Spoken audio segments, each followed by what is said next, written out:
Hello, everybody, and welcome to the Continental Hotel. That is right. Today, we are going to be reviewing John Wick, Chapter 4 here on Emit 1. I'm Tyson Honecker, and I'm going to tell you my thoughts right now.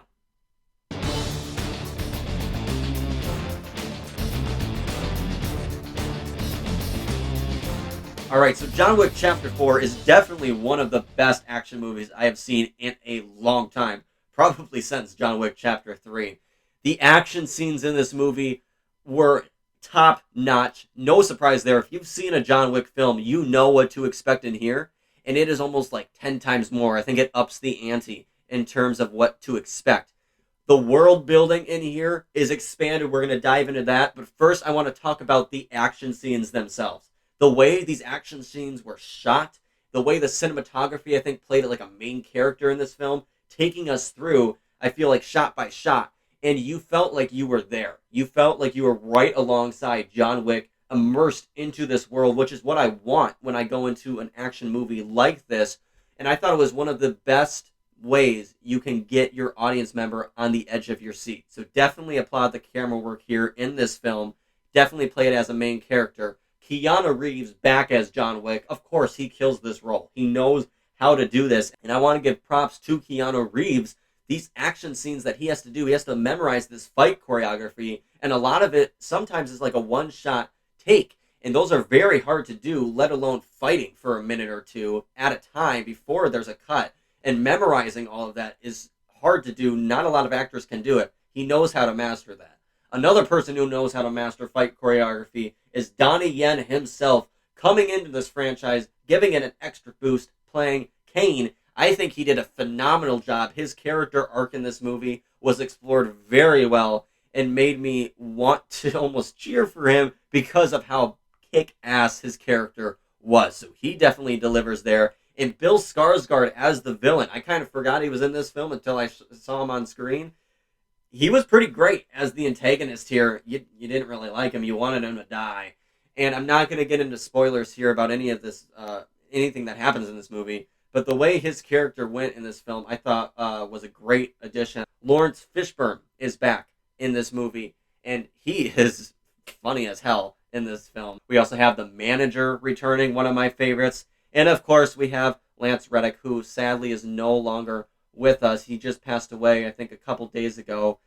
I am very glad that this movie is tributed to him in honor of him, and I'm glad that the critics love it, as it is at a 95% on Rotten Tomatoes, and I think the audience will definitely receive it just as well. So, a beautiful tribute to him, and I love his character, the concierge.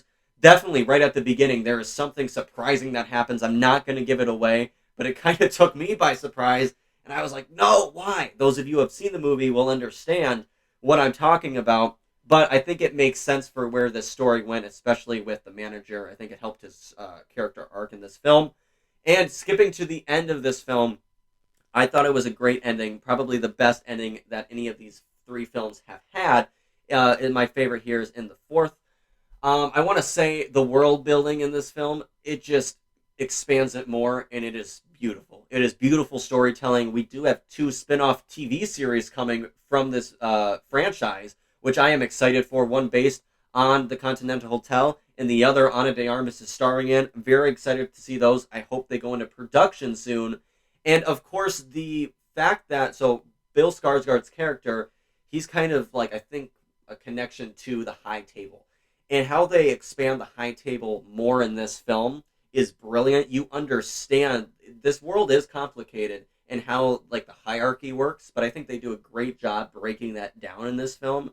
You understand the High Table. You understand and why they are the leaders of this world, and you understand why people have to serve them, or how this world works with, if you are called to serve, you must do it. Otherwise, you will be paying with your life. So I think they did a brilliant job breaking all of that down. Now this film has the longest runtime in the franchise, coming in at about like 2 hours and 49 minutes or something like that. So close to 3 hours, but you don't feel it at all. It breezes by because of its action after action after action. You are on the edge of your seat. You can't believe what's happening in front of you. Like I said, this film is definitely a great theater-going experience because everybody around you is going to be in awe of the action unfolding on screen and are going to be at least my theater was hollering. They were like gasping because they couldn't believe what was shown on the screen.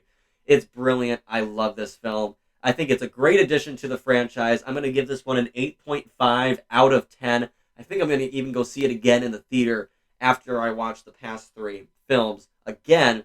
And I think I'm going to do a ranking video of the John Wick franchise once I do that. So definitely stay tuned to the channel for that. So guys, I want to know what you thought of this movie down below in the comments section. Are you going to see it opening day weekend? It has the highest projected box office at 120 million, I think, 115 million, something like that it's projected to get. I think it will surpass that a little bit at 120 to maybe like 123 million. I think audiences are going to want to go out and see this film because it is brilliant, brilliant, brilliant. So let me know that down below. Also, quick channel update. We just crossed over 100 subscribers here on Emit One. I couldn't have done that without you guys, so thank you very much for showing the channel some love. We are on the road now to 1,000 subscribers. I would love to have you along with us for that journey. And please like, subscribe, and share this channel to anybody who loves entertainment, anybody who loves John Wick, all right? And at the end of March, I'm going to be doing a ranking video of all the movies I've seen in March, like John Wick, Scream 6. I couldn't catch that opening day weekend, but I'm going to catch it before the end of March. Dungeons and Dragons, Shazam, and Creed 3. So I'm going to do a ranking video of that at the end of March. Stay tuned for that. And guys, John Wick, 8.5 out of 10. I loved it. Let me know your thoughts down below. And until next time, I'm Tyson Honecker with Emit One, and I'll catch you on the next one.